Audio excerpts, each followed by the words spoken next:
How do I go about explaining what it is about this moment, this one part that hits me harder than anything in any piece of media I've ever engaged with, consistently and without fail?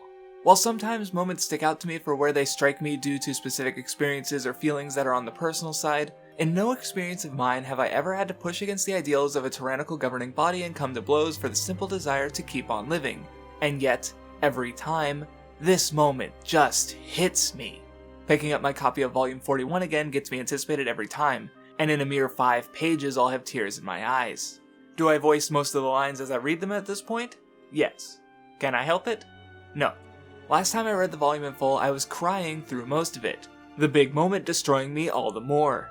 My favorite anecdote is actually the previous time discussing the moment on this channel in Beyond Blood, during the editing of which I had to time the clip properly to the rest of the audio.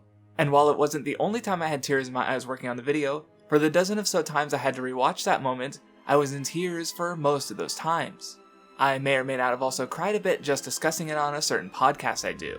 So, since it's a moment that hits me without any particular personal context in my case, it only makes sense to finally end the discussion on my personal feelings and switch the focus to Nico Robin, the woman who buried her desire to belong out of her fear.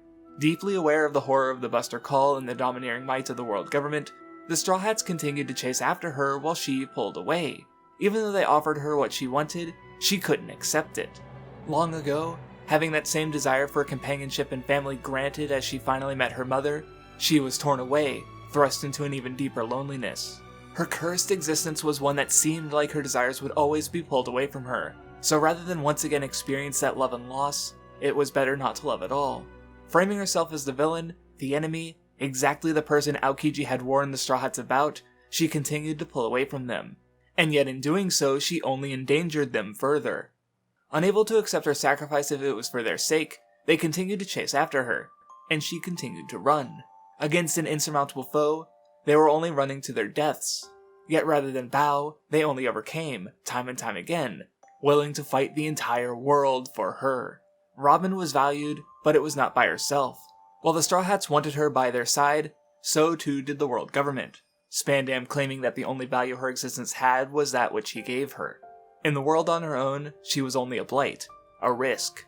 The ancient weapons were something only she had the capabilities to manipulate, and in a world filled with those who would use that power to cause death and destruction, to disrupt peace, it only makes sense that if her power was in the hands of those already the most powerful, it wouldn't destabilize the world, but keep it as it was. Torn between two sides who valued her, Robin chose the side that would keep the most things the same. The Straw Hats would continue to be alive, the government still in power, and Robin alone. At the balcony of the Tower of Justice, Robin is faced with a choice, one fundamental and so very human: to live or to die. To go with the Straw Hats was to live under the weight of eventual death like any, but to live freely. While under the government, her soul would figuratively die as she evoked the very fears the government weaponized to kill the scholars of Ohara. Reactivation of the ancient weapon. And that choice is an interesting one in the context of the series. Spandam says that Robin, who betrayed others, doesn't have the privilege of choosing her own death. This idea is later called attention to by Law, who tells Tashigi that the weak don't get to choose how they die. While there is certainly more to this discussion, one aspect to this strength is that of inherited will.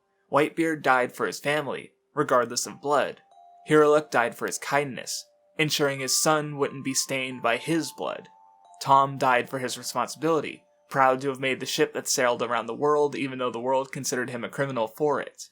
Those that are strong have something to pass down to others, while those that are weak pass down nothing.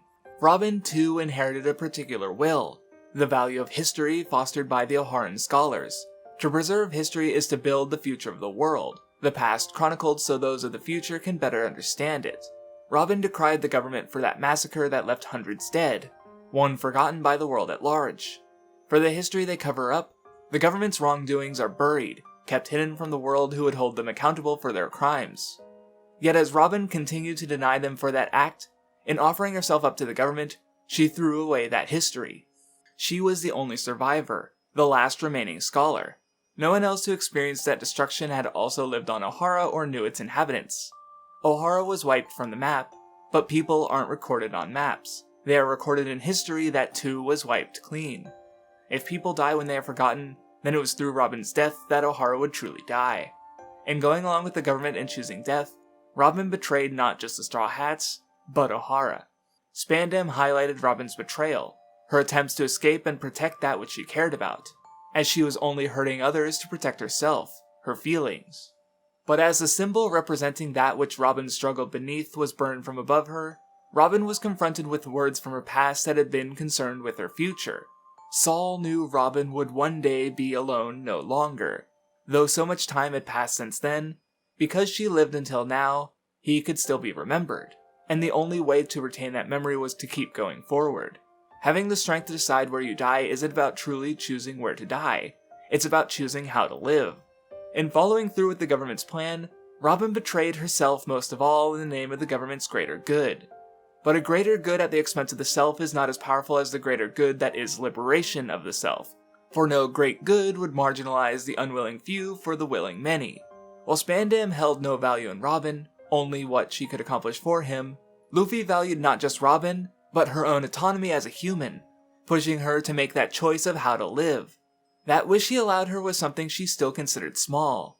For so much of her life, her existence was not valued in itself, only in relation to others, to the world as a whole. She was but one small speck in the currents of the age. But that broad perspective doesn't match the simple human experience, that one's own life is the most important thing to them. For Robin, that basic human truth had become secondary. And, though hardly groundbreaking, I think it's in that simplicity that this moment is so powerful. How one lives is a question people must answer implicitly by living, and through the construction of Robin's story, and the whole of One Piece, that seemingly simple choice is literally placed on the precipice of the world. Separating Robin and the Straw Hats was a massive abyss, like one might imagine at the end of a map.